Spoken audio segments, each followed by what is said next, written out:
Hi everybody, it's Positive Bluebird.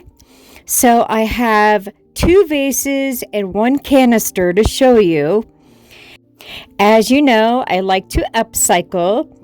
So I used spaghetti jars and coffee jars and what have you. And I rolled old newspaper, hot glued them on this vase, and then used air dried clay. And then made this little embellishment in the front with beads. It's so easy to use, you guys. And at the end of this video, I will show you a picture of the air dried clay that I buy from Walmart.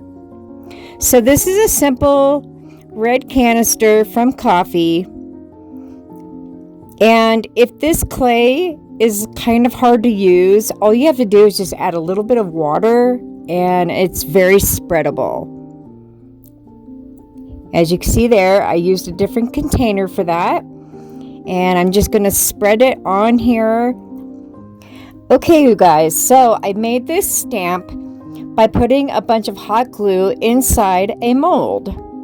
Right down in there, creating that flower. Waited about 1 minute, pulled it out, hot glued a piece of plastic on there for the handle, and then I'm just pressing it into the clay, and there you have it. Let it dry for about an hour or so, and then I will place it on here and again spread Mod Podge all around to hold it and secure it in place. Here is the second spaghetti jar. This one I just made a bunch of hot glue pieces and used some cute new beads and embellishments that are kind of like, like little fake diamonds, and they're shaped like hearts and moons and stars and what have you. And yeah, I think these turned out really good. Some people like them unpainted, and you could do pretty much anything with these. Hope you guys enjoyed this video. Peace out and stay positive.